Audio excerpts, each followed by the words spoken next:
Hello everyone, this is Om Prakash and today we are going to study about working with the Newton's first and second laws. अभी तक हम लोगों ने first और second laws के theoretical part को काफ़ी अच्छे से समझ लिया, जो आपको एक बार रिकॉल करा दो कि what Newton second laws refers to. It refers to a particle. It refers to a particle where the force, net force acting on a particle जो होता था F external, ठीक है, F external. This is the net force acting on a particle external, and this is equal to the mass of the particle into acceleration of the particle. This was the Newton's second law. ठीक है, यही था. So basically Newton second law आपको क्या बतलाता है? It refers to a particle where the acceleration, the product of the mass and acceleration of a particle is equal to the net external force. Net external मतलब क्या चीज़ कि vector sum of the all external forces, तो उसके equivalent होता है. ठीक है, तो ये तो था हमारा कि न्यूटन सेकेंड लॉज पार्टिकल्स पे अप्लाई होता था. लेकिन रियल लाइफ सिनेरियोज में केवल पार्टिकल की बात नहीं होती, हम एक्सटेंडेड बॉडीज़ की बात करते हैं. जैसे ब्लॉक हो गया, उसके बाद आप कोई मूविंग बॉडी हो गई, तो वो एक it is a collections of large numbers of particle. और in that cases we can also apply this second laws equations provided that each part of the extended body will have the same acceleration in magnitude and directions both. मतलब एक चीज़ समझ जाइए कि आप ये जो है ये क्या है, ये पार्टिकल पे अप्लाई होता है. क्या है ये? It is particle.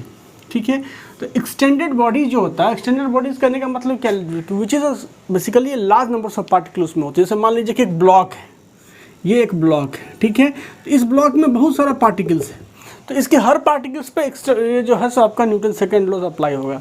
लेकिन एक्सटेंडेड बॉडीज़ पे भी वो सिमिलरली अप्लाई हो सकता है आपका न्यूटन सेकेंड लॉज का equations, provided that each part, याद रखिए इस पॉइंट को नोट कर लिया जाए कि क्या है कि ईच पार्ट ऑफ एक्सटेंडेड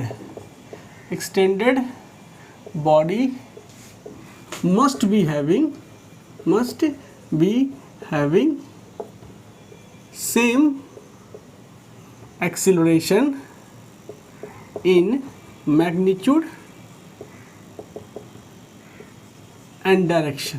ठीक है, एंड डायरेक्शन. कहने का हमारा ये मतलब है कि ये जो पार्टिकल्स इक्वेशंस है न्यूटन सेकेंड लॉ का, वो आपका जो है सो एक्सटेंडेड बॉडी पे भी अप्लाई हो सकता है. एक्सटेंडेड बॉडी कहने का मतलब एक ब्लॉक हो गया या फिर दो ब्लॉक्स हो गए कनेक्टेड बाय स्ट्रिंग्स हो गया, तो ये सब क्या है, एक एक्सटेंडेड बॉडी के रूप में माना जाएगा. तो उस पर कब अप्लाई होंगे? जब हर एक पॉइंट जो है बॉडी का, ठीक है, हर एक पार्टिकल का जो एक्सेलरेशन है वो सेम होगा इन मैग्नीट्यूड एंड डायरेक्शन. इसको हम लोग और आगे इलोबरेट करके देखेंगे. तो आप जब न्यूटन्स फर्स्ट लॉ और सेकंड लॉज के इक्वेशंस, जब आप न्यूटन्स फर्स्ट लॉ और सेकंड लॉ के मतलब इक्वेशंस को अप्लाई करेंगे किसी भी प्रॉब्लमेटिक सिचुएशंस में, तो सबसे पहले आपको सिस्टम को डिसाइड करना है. That what is your system, मतलब किस सिस्टम को कंसीडर करके आप न्यूटन्स लॉ अप्लाई कर रहे हो. जैसे सपोज करो कि यहाँ इस फिगर में क्या हो रहा है कि a boy is pulling two toy car A and B. एक और बी, दो टॉय कार है जो आपस में स्ट्रिंग से कनेक्टेड है, और ये लड़का इसको पुल कर रहा है, इसको खींच रहा है. ठीक है, तो इस केसेस में अगर आप फोर्सेस देखेंगे तो एक तो पुलिंग फोर्स की लड़का अप्लाई कर रहा है, तो पुलिंग फोर्स इधर की ओर F अप्लाई कर रहा है, तो अपोजिटली इसमें टेंशन T डेवलप होगा स्ट्रिंग में जो है सो. उसके बाद जब पुलिंग फोर्स अप्लाई होगा तो ये स्ट्रिंग स्ट्रेच होगा, तो इसमें क्या होगा कि आपको जो है सो टेंशन लगेगा, ये टेंशन इधर की ओर लगेगा, इसमें इधर की ओर लगेगा. ठीक है, तो ये क्या होगा, आपका टेंशन फोर्स होगा. जैसे मान लीजिए टी टेंशन फोर्स है, और ये अभी फिलहाल हम लोग मासलेस स्ट्रिंग मान करके चल रहे हैं. तो अब इस केसेस में जब आप न्यूटन्स लॉ अप्लाई करेंगे तो आपको ये पहले कंसीडर करना है कि अब आपका सिस्टम क्या है, किस सिस्टम को कंसीडर करके आप न्यूटन्स लॉ अप्लाई कर रहे हैं, या फिर आपका इंटरेस्ट किस सिस्टम के मोशन के बारे में जानने का है. अगर आपका इंटरेस्ट जो है ये इस पूरे सिस्टम में है, मतलब आपका इंटरेस्ट है ये इस पूरे सिस्टम में. ठीक है, if you are interested in this both the systems, मतलब एक ही कंबाइनली इंटरेस्टेड है कि इन दोनों के मोशंस में, तो इसका मतलब क्या है कि इस पे ये पूरा सिस्टम, तो ये जो फोर्सेस लग रहा है, ये जो आप इंटरनल फोर्सेस, ये क्या हो जाएगा, ये टेंशन फोर्सेस क्या हो जाएगा, टेंशन फोर्स जो है ऑफ स्ट्रिंग, ठीक है, ये इंटरनल फोर्स हो जाएगा। क्या हो जाएगा? Internal forces. तो इसमें एक्सटर्नल फोर्सेस क्या लगा? सिर्फ एक्सटर्नल फोर्सेस क्या लगा इसमें? तो एक्सटर्नल फोर्स आपको हो गया क्या चीज़? जो आपका pulling force of the boy, pulling force applied by boy, applied by boy. कब? जब आपका ये पूरा का पूरा सिस्टम एक कंबाइंड आप एक्सटेंडेड बॉडी मान के इसको किए तो। लेकिन अगर आपका इंटरेस्ट है केवल इसके मोशन में, ये जो छोटा सा ब्लॉक है इसके मोशन में अगर आपका इंटरेस्ट है तो ज़रा गौर से देखेंगे इस केसेस में क्या होगा कि जब इसमें मास नहीं है, केवल आप if we consider the motion of block B, ठीक है, अगर ब्लॉक बी के मोशन को हम कंसीडर करेंगे तो इसका मतलब आप देखिए ये हो गया आपका बी, ठीक है, ये हो गया आपका बी। तो ये पूरा आपका सिस्टम हो गया और इस पे एक्सटर्नल फोर्स क्या लग रहा है? तो ये टेंशन फोर्स हो गया। तो ये जो टेंशन फोर्स, जो कि जब आपने सिस्टम इतना बड़ा सिस्टम ले लिया, दोनों को कंबाइंडली कंसीडर कर लिया, उस केसेस में ये टेंशन फोर्स इंटरनल फोर्स हो गया। तो ये जो है ये फोर्सेस आपके क्या होंगे? न्यूटन्स लॉज में इंक्लूड नहीं होंगे, केवल एक्सटर्नल फोर्स। अब देखिए लिखा एफ एक्सटर्नल, तो केवल एक्सटर्नल फोर्स ही हमारा न्यूटन्स लॉज में इंक्लूड हो सकता है। तो इसीलिए जो है अब अगर सिस्टम आपका ये है तो इसका मतलब यहाँ पे क्या हो गया? तो टी जो होगा tension force is an external force, tension force will be external force, ठीक है। या नहीं तो अगर आप इस ब्लॉक को सिस्टम मानेंगे, ठीक है, सिर्फ ब्लॉक ए, अगर आप ब्लॉक ए को सिस्टम मानेंगे तो आपके ब्लॉक ए पे कौन कौन सा फोर्स लग रहा है? मतलब ये जो टॉय कार है इस कार पे कौन कौन सा फोर्सेस लग रहा है? एक तो फोर्सेस आपका जो ये लगा रहा है एक्सटर्नल फोर्स एफ, और दूसरा टेंशन फोर्स इधर टी, ठीक है। तो दो एक्सटर्नल फोर्सेस हो गए जब आपने इसको एज ए सिस्टम कंसीडर किया। तो आप देख रहे हैं कि कैसे आपका एक्सटर्नल फोर्सेस का कॉम्बिनेशन चेंज होता है जब आप अपने सिस्टम को, जो आपका जो कंसीडरेशन का दायरा जब छोटा या बड़ा होता है, उस केसेस में एक्सटर्नल फोर्सेस भी आपके चेंज होते हैं। तो पहला जो मेरा कंसेप्ट है कि न्यूटन्स फर्स्ट लॉ और सेकेंड लॉज को अप्लाई करने के लिए कि सबसे पहले we have to decide the system. आपका सिस्टम क्या है, मतलब आप किस सिस्टम के मोशन में इंटरेस्टेड हैं, पहले आपको ये डिसाइड कर लेना है। और जैसे ही आपने सिस्टम की बाउंड्री डिसाइड कर ली, जैसे इस केसेस में पूरा बाउंड्री क्या था? दोनों सिस्टम मतलब दोनों टॉय कार आपका सिस्टम था। तो जैसे ही आपने बाउंड्री डिसाइड कर ली तो फिर आप ये डिसाइड कर पाने में सक्षम है कि कौन सा फोर्सेस एक्सटर्नल है, कौन सा फोर्सेस इंटरनल है। और आपको पता होना चाहिए कि इंटरनल फोर्सेस को हम लोग न्यूटन्स ये जो इसमें कंसीडर नहीं करेंगे। So we ignore the internal forces, ठीक है, इनसाइड द सिस्टम। क्या लिखेंगे? आइडेंटिफाई द फोर्सेस, और इसमें एक लाइन लिखेंगे क्या चीज़ कि ignore the external forces, ignore the internal forces, ठीक है, इंटरनल फोर्स को हम लोग इग्नोर करेंगे। क्या चीज़? जैसे कि आप इस केसेस में देख रहे थे कि इंटरनल फोर्सेस था, और ये इग्नोर करने के पीछे ये भी है कि अगर आप जब आप न्यूटन थर्ड लॉज के बारे में पढ़ेंगे तो एक्शन रिएक्शंस के बारे में जानेंगे, और जैसे ही सिस्टम का दायरा बढ़ेगा और एक्शन और रिएक्शन आपके सिस्टम के अंदर होंगे तो वो आपस में कैंसिल होकर के ज़ीरो हो जाएगा। तो इसका जो सिग्निफिकेंस है वो पता चलता है आपको इससे। अब हम लोग जो एक स्पेशल केस इसको कंसीडर करते हैं और जानते हैं कि क्या है, मतलब न्यूटन सिस्टम को हम कैसे डिसाइड करते हैं। आपको पता है सिस्टम डिसाइड करने का बेसिक क्राइटेरिया क्या है? Each part of the system must be having the same accelerations in magnitude and directions. अब ज़रा इसको देखिए, यहाँ पे block A and B does not slips, मतलब ए और बी के बीच में कोई रिलेटिव मोशंस नहीं होता है।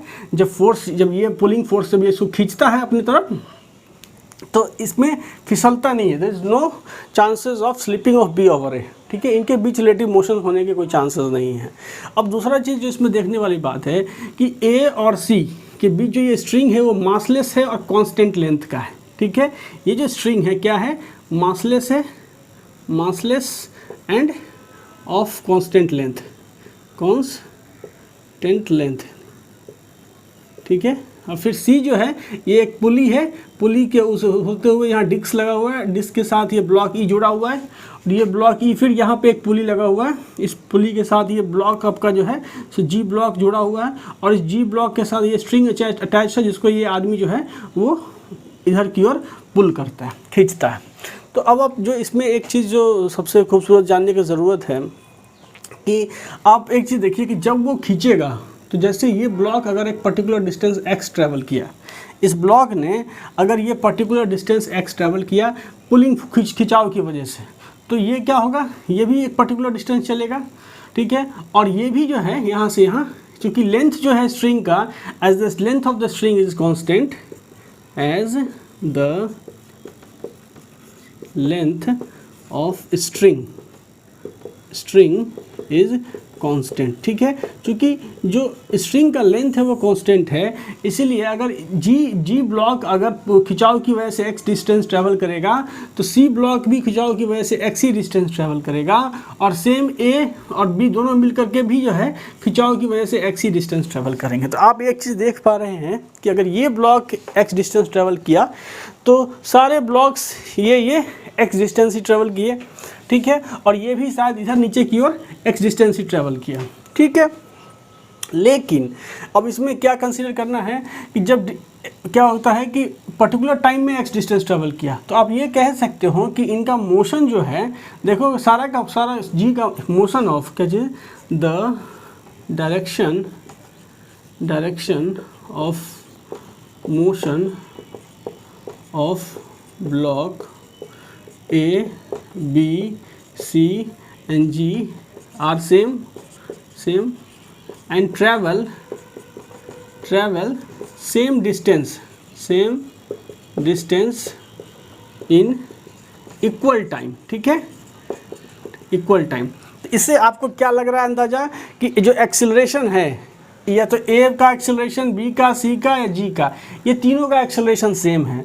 तो आप सो लिख सकते हो कि acceleration of A comma B comma C comma G are same, ठीक है। और एक्सेलरेशंस अगर सेम है तो आप ये कह सकते हो कि तब आप ए और बी को एक सिस्टम की तरह कंसीडर कर सकते हो, ठीक है। A and B can be a system, नहीं तो आप ऐसे कर सकते हो कि ए, बी और सी ये तीनों को सिस्टम की तरह कंसीडर कर सकते हो, या नहीं तो आप ये कर सकते हो कि सी कॉमा जी को एक सिस्टम की तरह ले सकते हो, ठीक है। तो कहने का मतलब क्या है कि जब सिस्टम जब डिसाइड करेंगे तो आपको यह सुनिश्चित करना है कि उसके जो कॉन्स्टिट्यूएंट पार्ट है उसका एक्सेलरेशन सेम है इन मैग्नीट्यूड एंड डायरेक्शंस। और जब आपने ये सुनिश्चित कर लिया तो आपको सिस्टम डिसाइड करने में आप प्रॉब्लम नहीं है। लेकिन एक चीज़ ज़रा इसमें डिस्कशन की बात है कि जब पुलिंग हुआ तो इसने भी एक्स डिस्टेंस ट्रैवल किया, तो क्या मैं ई और जी को सिस्टम कंसीडर कर सकता हूँ? कैन ई और जी कंसीडर एज ए सिस्टम? तो हम कहेंगे नहीं, क्योंकि ई का जो डिस्प्लेसमेंट है वो नीचे की डायरेक्शंस में, वर्टिकली डाउनवर्ड है, और इसका हॉरिजॉन्टल डायरेक्शंस में है। तो जब डायरेक्शन सेम डिफरेंट है तो एक्सेलरेशंस भी डिफरेंट होगा। सो हम ये लिख लेंगे कि E comma G can not be considered as a system, ठीक है, can not be considered as system. तो एक चीज़ समझ में बात आ गई कि आपने जब सिस्टम को कंसीडर करना है, जैसे मान लो सी और जी के मोशन को साइमल्टेनियसली कंसीडर करना है, आपने देखा कि एक पर्टिकुलर टाइम में सी भी एक्स डिस्टेंस ट्रैवल किया और जी भी एक्स डिस्टेंस ट्रैवल किया, आपने ये कंक्लूड कर लिया कि इनका एक्सेलरेशन सेम है, that's why C and G can be simultaneously considered as a system, ठीक है। लेकिन अगर इसके बीच खिंचाव काफ़ी तेज होता तो ये क्या होगा, अब पीछे की ओर मोशन करेगा। उस केसेस में आप ए और बी को या ए बी या बाकी सी को आप जो है सो सिस्टम की तरह नहीं कंसीडर कर पाएंगे कि इसका मोशन इधर आ गया। अभी तो मैं ये एज्यूम कर रहा हूँ ना, we are assuming that A and B, कि B does not slip over A, B does not slip over A, मतलब ए और बी के बीच में इतना सफिशिएंट फ्रिक्शन फोर्स है कि खिंचाव या एक्सेलरेशन की वजह से बी जो है वो बैकवर्ड स्लिप नहीं करता है इनर्शिया की वजह से जो है। तो ये चीज़ की वजह से ही ना आप ए और बी को सिस्टम मान रहे हैं या ए बी या सी को सिस्टम मान रहे हैं। लेकिन अगर इसका मोशन अपोजिट डायरेक्शन में होगा और बाकी का मोशन इधर की ओर होगा तो आप इसको सिस्टम एज ए सिस्टम नहीं मान पाएंगे जो है। तो ये था हमारा कि सिस्टम डिसाइड करने के लिए कि आपको क्या कंसीडर करने की ज़रूरत है। और जैसे ही आपने सिस्टम डिसाइड कर लिया, सिस्टम की बाउंड्री डिसाइड हो गई, तो आप अप्लाइडेड फोर्सेस जो एक्सटर्नल फोर्सेस हैं उसको भी आसानी से निकाल। So we have studied about the concept of the way of deciding the system, जिसमें हमने पढ़ा कि अगर किसी एक्सटेंडेड बॉडीज़ को सिस्टम में डिसाइड करना है तो उसके हर ब्लॉक या हर पार्ट का एक्सेलरेशंस जो है सो सेम होना चाहिए इन मैग्नीट्यूड इन डायरेक्शंस। अब हमने थोड़ा बहुत कंसेप्ट इसके बारे में भी देखा था कि once we identify the systems we have to identify the forces. आपको फोर्सेस को आइडेंटिफाई करना है, ठीक है। तो ज़रा एक छोटा सा एग्जांपल देखते हैं जिसमें हम बेटर वे में समझ सके कि क्यों ज़रूरी है फोर्सेस को आइडेंटिफाई करना है। जैसे यहाँ एक छोटा सा एग्जांपल है जो ये दर्शाता है कि a boy standing on the floor, एक लड़का जो फ्लोर पे खड़ा है, ये आपका फ्लोर है। So a boy is standing on the floor and balancing a heavy load on his hand, और अपने हाथों से जो है सो एक बहुत भारी मास को जो है सो उठा रखा है, ठीक है। कोई मोशन नहीं है, सब इक्विलिब्रियम में है, सबको बैलेंस स्टेट में है। इस केसेस में अगर आप देखें तो क्या क्या फोर्सेस पिक्चर में आ रहा है उसको देखना काफ़ी ज़रूरी है। तो पहली बात कि आप एक चीज़ समझ जाएं कि जैसे ये लड़का है, ठीक है, तो पृथ्वी उसको अपनी ओर नीचे की ओर खींच रही होगी, जिसकी वजह से इस पर एक फोर्स लग रहा होगा, उसको वेट बोलते हैं। तो ये डाउनवर्ड लग रहा होगा, हम बोलते हैं इसको वेट डब्लू। तो डब्लू क्या है, तो फोर्स वेट है इसका, या फिर लिख सकते हैं कि पृथ्वी जो इसको अपनी ओर खींच रही है उसकी वजह से जो फोर्स लग रहा है उसको हम लोग वेट बोल रहे हैं। अब जब पृथ्वी इसको अपनी ओर खींच रही है और इसका पाँव जो है वो पृथ्वी के कांटेक्ट में है, तो क्या होगा, पृथ्वी उसको जो है सो अपोजिटली रिएक्ट करेगी। तो जैसे कि जब पृथ्वी तो खींची इसको नीचे की ओर, अब क्या हो रहा है कि इसकी वजह से ये प्रेस कर रहा है, तो नॉर्मल रिएक्शन पिक्चर में आएगा। तो पाँव पर ये प्रेस करेगा एन से, ठीक है, और इसका पाँव पृथ्वी इसको ऊपर की ओर प्रेस करेगा एंड सेम फोर्सेस से ये पिक्चर में है। दूसरा फोर्सेस जब आप देखिए यहाँ पे ये लोड है। तो जैसे इस आदमी को पृथ्वी अपनी ओर खींच रही थी जिसकी वजह से वेट पिक्चर में आया, उस तरह से इस लोड को भी पृथ्वी अपनी ओर खींच रही होगी जिसकी वजह से वेट आएगा डब्ल्यू प्राइम पिक्चर में, जिसको आप लिख सकते हो यहाँ पे एम प्राइम इंटू जी, ठीक है। हम ये मानते हैं कि एम प्राइम जो है सो लोड का मास है, तो इसी वजह से आप डब्ल्यू को लिख सकते हो, दिस इज डब्ल्यू प्राइम, क्या है, एम प्राइम इंटू जी। तो ये हुआ कि पृथ्वी जो है सो लोड को अपनी ओर खींच रही है। अब जब पृथ्वी अपनी ओर खींच रही है तो ये लोड जो है सो इस बंदे के हाथ को प्रेस कर रहा होगा। तो जैसे ही प्रेसिंग फोर्स हुआ तो नॉर्मल रिएक्शन पिक्चर में आया, तो क्या होगा कि ये लोड जो है इसके बंदे के हाथ को जो है सपोज करिए एन प्राइम नॉर्मल रिएक्शन लगा के प्रेस कर रहा होगा, तो ये हाथ उसको ऊपर की ओर एन प्राइम रिएक्शन से प्रेस कर रहा होगा। तो कितनी सारी फोर्सेस हमारे पिक्चर में, ठीक है। तो जब हम नेट फोर्सेस निकालेंगे और मोशन को कंसीडर करने के लिए जब नेट फोर्सेस निकालेंगे तो हम किस फोर्सेस को कंसीडर करेंगे, इतनी सारी फोर्सेस के बाद हम किस फोर्सेस को, किन किन फोर्सेस को अपने लिस्ट में इंक्लूड करेंगे, ये हमारा कंसर्न है। तो एक जो चीज़ है कि इस अभी के स्टेट में हम ये डिसाइड नहीं कर सकते हैं कि हम किस फोर्सेस को अपने इक्वेशंस में इंक्लूड करें। क्यों? क्योंकि हमने अभी तक सिस्टम को डिसाइड नहीं किया कि हमारा सिस्टम क्या है, ठीक है। तो first we have to decide the system. मेरा सिस्टम कहने का मतलब क्या है कि क्या आप किसके मोशन में इंटरेस्टेड हो, बॉय के मोशन में इंटरेस्टेड हो या फिर लोड के मोशन में इंटरेस्टेड हो, ठीक है। You have to decide the system, either boy will be a system or load will be a system. अगर हम बॉय के मोशंस में इंटरेस्टेड है तो बॉय पर लगने वाला एक्सटर्नल फोर्सेस कौन कौन सा, उसका लिस्ट बनाना है। तो देखिए बॉय पर लगने वाला फोर्सेस कौन कौन सा, एक तो हो गया, आप देख रहे हैं ग्रेविटी का पुल, जो डब्ल्यू वेट लग रहा था, तो डब्ल्यू ये क्या है, डाउनवर्ड है, डाउनवर्ड, ये क्या हो गया, तो ग्रेविटी की वजह से फोर्स पिक्चर में आया। दूसरा आप देख रहे थे नॉर्मल रिएक्शन एन, ठीक है, तो जो कि अर्थ उस पर लगा रहा था, एक हो गया, दूसरा हो गया एन जो कि क्या है, नॉर्मल रिएक्शन, और ये क्या है, इलेक्ट्रोमैग्नेटिक फोर्स है, नॉर्मल रिएक्शन, पता है आपने पढ़ रखा है इलेक्ट्रोमैग्नेटिक फोर्स। और तीसरा अगर आप देखेंगे तो ये लोड कहीं ना कहीं इसको प्रेस कर रहा है, ये जो लोड है ये इस लड़के को एन प्राइम फोर्सेस से नीचे की ओर प्रेस कर रहा है। तो एक फोर्स हो गया एन प्राइम, ठीक है, जो कि क्या है, normal reaction by the load. ये क्या है, normal reaction by load, normal reaction by load. तो यही इतने ही फोर्सेस जो हैं, जो इस बच्चे, इस बॉय पे काम कर रहा है, इस लड़के पे इतना ही एक्सटर्नल फोर्स काम कर रहा है। अब आप बोलोगे कि सर ये तो ठीक है काम कर रहा है, लेकिन बाकी फोर्सेस आपने क्यों नहीं कंसीडर किया? जैसे कि आप देख सकते हैं बाकी में, जैसे एन प्राइम है, ठीक है, तो ये एन प्राइम आप ऊपर की ओर लगा रहा है, एक बैलेंस नीचे की ओर लग रहा है। तो ये हो गया कि जब आप वाई के मोशन को कंसीडर कर रहे हैं, और जब आप केवल लोड को कंसीडर करेंगे, इस मास के मोशन को कंसीडर करेंगे, तो इस मास पे कौन कौन सा फोर्स लग रहा है? इस मास पे ग्रेविटेशनल फोर्स, एक जो नीचे की ओर जो वेट को खींच रहा है वो डब्ल्यू प्राइम, ठीक है, और दूसरा एक्सटर्नल फोर्स इस पर कौन सा लग रहा है? तो दूसरा एक्सटर्नल फोर्स ये जो बनता है इसको ऊपर की ओर पुश कर रहा है एन प्राइम, ठीक है, और कोई एक्सटर्नल फोर्सेस इस पे काम नहीं कर रहा है, ठीक है।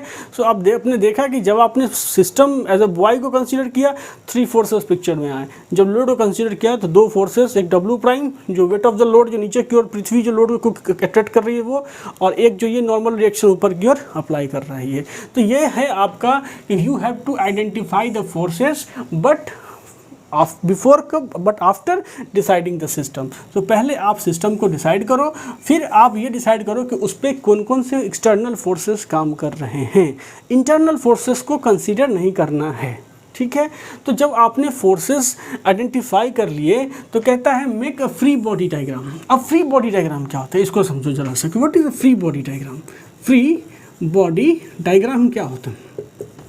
फ्री बॉडी डायग्राम क्या होता है कि जो भी चीज़ को आपने सिस्टम मान रखा है उसको आप रिप्रेजेंट करोगे पॉइंट से, पॉइंट मास से, ठीक है। तो आपका सिस्टम जैसे बॉय है, अब बॉय का मास मान लो m है, तो आप m के पॉइंट मास से बॉय को रिप्रेजेंट कर दिया। इस पे जो जो फोर्सेस लग रहे थे उसको आप वेक्टोरियली रिप्रेजेंट करेंगे विथ क्या चीज़, taking this as a origin, ठीक है। तो अब देखो इस पे फोर्सेस लग रहा था W, डाउनवर्ड ग्रेविटेशनल फोर्सेस। तो ये जो W होगा, ये फोर्सेस ये ऐसे, दिस इज W फोर्स, ठीक है। दूसरा फोर्सेस N, नॉर्मल रिएक्शन का अपवर्ड जो उसको पृथ्वी लगा रही थी, तो ऊपर की ओर ये हो गया N, ठीक है। और अगर तीसरा फोर्स देखेंगे N प्राइम, जो कि ये लोड इसको प्रेस कर रहा था बॉय को, तो इसको यहाँ पे एक छोटा सा फोर्सेस, यहाँ से एक वेक्टर और है, इसको हम एन प्राइम फोर्सेस से रिप्रेजेंट कर सकते हो। तो इसको अगर हम ऐसे लिखें तो बस ये पॉइंट मास हो गया मेरा m, ठीक है। ऊपर की ओर ये जो नॉर्मल रिएक्शन था n जो ग्राउंड लगा रहा था, और नीचे की ओर एक फोर्स हो गया W प्लस एन प्राइम, क्योंकि सेम डायरेक्शन में कोलिनियर सेम डायरेक्शन में फोर्सेस था, तो इसलिए ये जो आपका फ्री बॉडी डायग्राम है कब है, जब आप बॉय को सिस्टम मानते हो। बॉय इज द सिस्टम, ठीक है। लेकिन यही फ्री बॉडी डायग्राम जब आप लोड को सिस्टम मानोगे तो आप लोड को पॉइंट मास मानोगे। तो लोड का मास आपने m प्राइम माना है, तो इसका मास हो गया m प्राइम। अब लोड पे जो आपको फोर्स लग रहा था वेट नीचे, तो ये वेट जो है सो W प्राइम था, ठीक है, जो कि क्या था m प्राइम और g था, ठीक है, नीचे की ओर। और वेट पे दूसरा एक फोर्स लगा रहा था ये आदमी n प्राइम ऊपर की ओर, तो एक फोर्स हो गया n प्राइम ऊपर की ओर। तो ये क्या हो गया, ये जो आप ऑब्जेक्ट को, जिस सिस्टम को पॉइंट मास मान करके और उस सिस्टम पे जो फोर्सेस को रिप्रेजेंट करते हो, इसी को हम बोलते हैं फ्री बॉडी डायग्राम। इसका मेन पर्पस है कि जब आप फोर्सेस का, एक्सटर्नल फोर्सेस का रिजल्टेंट निकालेंगे तो रिजल्टेंट आप उसको क्या करेंगे, कंपोनेंट फॉर्मेट में निकालना आसान होगा। तो इसीलिए आपको कहता है कि choose the axis and write the equation. तो जब आप पॉइंट मासेस को इस फॉर्मेट में रिप्रेजेंट कर देंगे और जब आप एक्सिस चूज़ करेंगे तो आपको कंपोनेंट मेथड के थ्रू रिजल्टेंट निकालने में, फोर्सेस का, एक्सटर्नल फोर्सेस का रिजल्टेंट निकालने में आसानी होगी। So guys, we have decided the system, identified the forces and done the free body diagram. ये तीनों चीज़ें हमने सीख लिया। और ये क्यों सीख रहे हैं हम लोग, ताकि हम लोग न्यूटन्स लॉज को अप्लाई कर पाएँ डिफरेंट प्रॉब्लम्स सिनेरियो में। अब तीसरा जो मेरा चीज़ बच गया था और वो ये था कि we have to choose the axis and write the equations. ऐसा इसीलिए मैं कह रहा हूँ कि एक्सिस क्यों चूज़ करने की ज़रूरत पड़ी, क्योंकि हमको तो निकालना है एक्सटर्नल फोर्स का रिजल्टेंट, ठीक है। जब हमने फ्री बॉडी डायग्राम बना लिया तो रिजल्टेंट को एक्सटर्नल फोर्सेस के उसको वेक्टोरियली रिप्रेजेंट कर दिया। तो जब उसको रिप्रेजेंट कर दिया तो अब जो हम दो परपेंडिकुलर एक्सिस के अलॉन्ग कंपोनेंट फॉर्म में तोड़ देंगे तो हम लोग आसानी से जो है से रिजल्टेंट फोर्स निकाल पाएंगे और एक्सेलरेशन कैलकुलेट कर पाएंगे। तो इसके लिए क्या है कि we have to choose the axis. अब एक्सिस को चूज़ करने के लिए we can choose any X Y Z axis, perpendicular axis, and try to solve the problem. लेकिन प्रॉब्लम को ज़्यादा इजी बनाने के लिए जो है कुछ सजेशंस ये हैं that suggestions for choosing the axis में पहला चीज़ कि if the forces are coplanar, एक ही प्लेन में अगर फोर्सेस काम कर रहे हैं तो ओनली टू एक्सिस से X and Y axis can be taken. अगर फोर्सेस कोप्लेनर है, एक प्लेन में फोर्स लाई करता है, तो एक्स एंड वाई एक्सिस, दो एक्सिस सफिशिएंट है।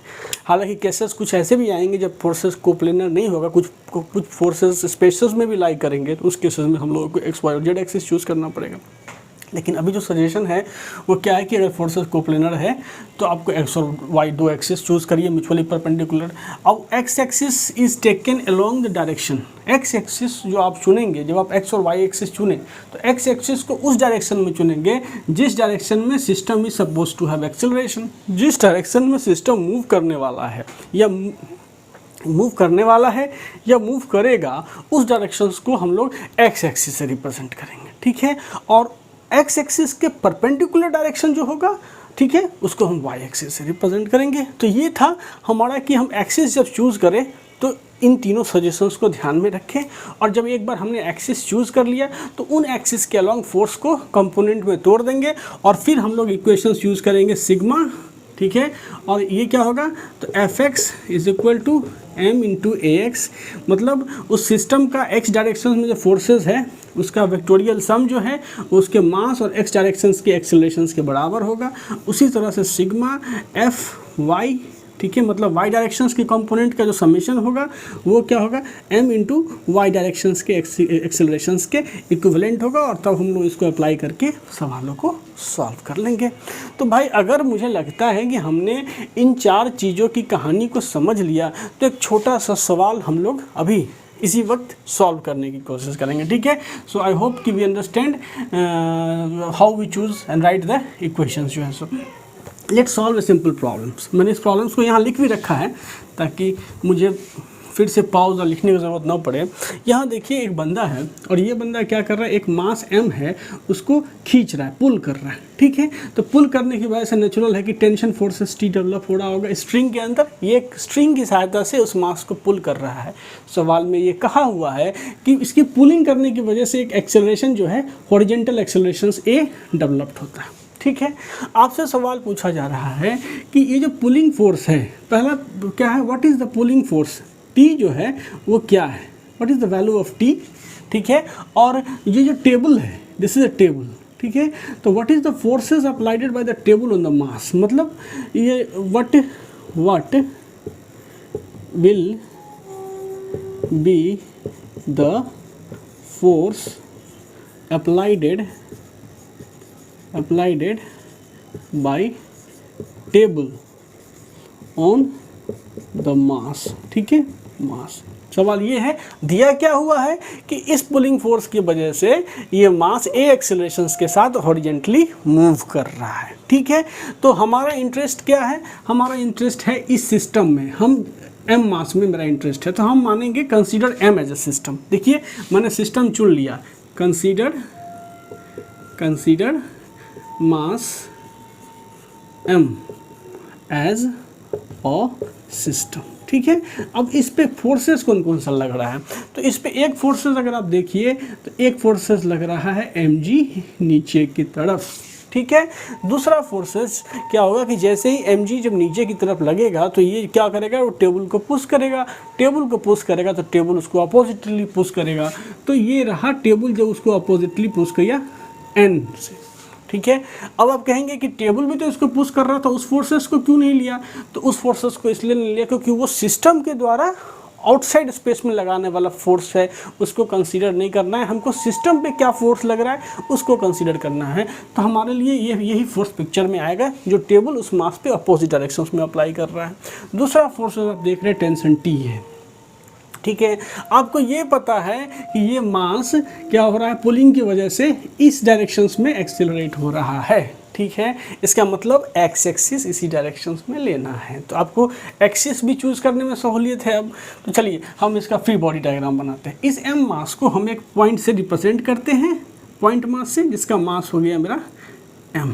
ठीक है, अब इस पे फोर्सेस लग रहा है नीचे की ओर, एक फोर्स लग रहा है जिसको हम बोलते हैं mg, दूसरा नॉर्मल रिएक्शंस ऊपर की ओर लग रहा है, ये हो गया आपका n normal reactions bye the table on the mass m।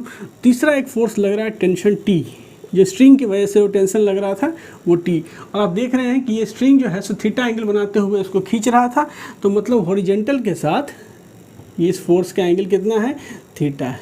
आपको ये पता है कि ये मास इस एक्सिस के अलॉन्ग, हॉरिजेंटल प्लेन के अलॉन्ग मूव कर रही है, मतलब हमने क्या किया, इस एक्सिस को चुन लिया एक्स एक्सिस। ठीक है, this is my ex axis. Okay, अब ये जब मेरा एक्स एक्सिस हो गया तो एक्स एक्सिस के परपेंडिकुलर एक्सिस क्या होगा, वाई एक्सिस। तो हमने इस एक्सिस को, इसको माना ये वाई एक्सिस हो गया। तो हमने सिस्टम चुना, हमने फोर्सेस आइडेंटिफाई किए, हमने फ्री बॉडी डायग्राम बनाया, और अब हम बनाएंगे, अब हम लिखेंगे क्या चीज़, now we going to write down axis and choose the axis and write the equation. तो अब जरा देखेंगे कि जो कौन समेशन ऑफ एफ एक्स निकालेंगे, क्या निकालेंगे हम लोग, सिग्मा एफ एक्स जो होगा is equal to M into A X होगा।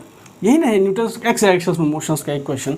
तो आपको पता है कि ये एक्स डायरेक्शन में ए एक्सेलरेशन से मास मूव करता है, तो पहले सम ऑफ द फोर्सेस निकालो। तो एक चीज़ देखोगे कि ये जो वर्टिकल फोर्सेस है, इसका हॉरिजेंटल एक्स एक्सिस के अलॉन्ग प्रोजेक्शन क्या होगा, जीरो। तो क्या मतलब, वो एक ही फोर्सेस है जिसका एक्सिस के अलॉन्ग प्रोजेक्शन है, वो टेंशन फोर्सेस, इसका प्रोजेक्शन क्या होगा इसके अलॉन्ग, टी कॉस थीटा। तो आप लिख सकते हो यहाँ से कि ये T cos theta and this is equal to, इसका मास कितना था, कैपिटल एम, और इसका एक्सेलरेशन दे रखा है एक्स डायरेक्शन में ए, तो ये ए। तो ये हो गया आपका इक्वेशन 1।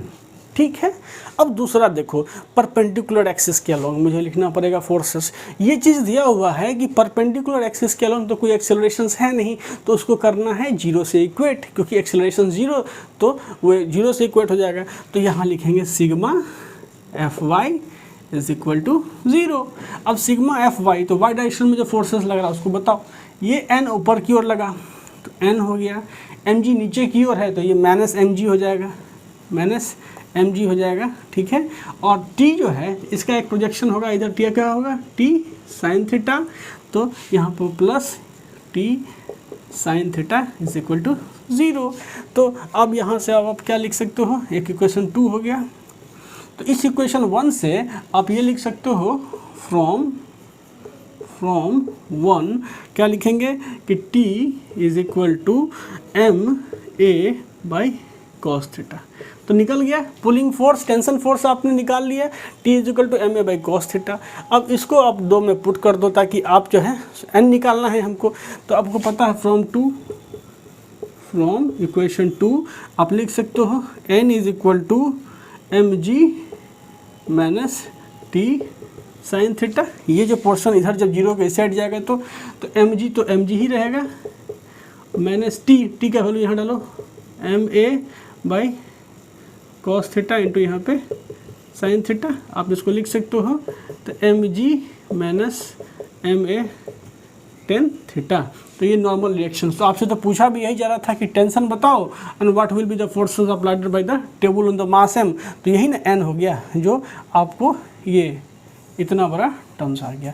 तो ये जो आपने सवाल का सॉल्यूशंस निकाला, उसमें आपने इन्हीं 4 स्टेप्स को यूटिलाइज किया। You have decided the system, you have identified all the external forces, you make the free body diagram, then you chooses the axis। आपने उस सजेशन का इस्तेमाल किया कि जिस डायरेक्शंस में object is suppose to have an accelerations उसको आप एक्स डायरेक्शंस लो, जिस डायरेक्शंस में ऑब्जेक्ट का कोई एक्सेलरेशंस नहीं है या फिर उस एक्स एक्सिस के डायरेक्शन के ठीक परपेंडिकुलर वाई एक्सिस लो। फिर आप उसको जो इक्वेशंस ऑफ मोशन से इक्वेट करो, फोर्सेस जो अननोन पूछ रहा है वो अननोन निकाल लो। तो यही है इसको अप्लाई करने का तरीका। और हमारा जो कंसर्न था कि working with Newton first and second law, ये यहाँ से अब स्टार्ट होता है। Now we are going to solve much and much more problems ताकि हमारा कंसेप्ट और भी क्लियर हो पाए।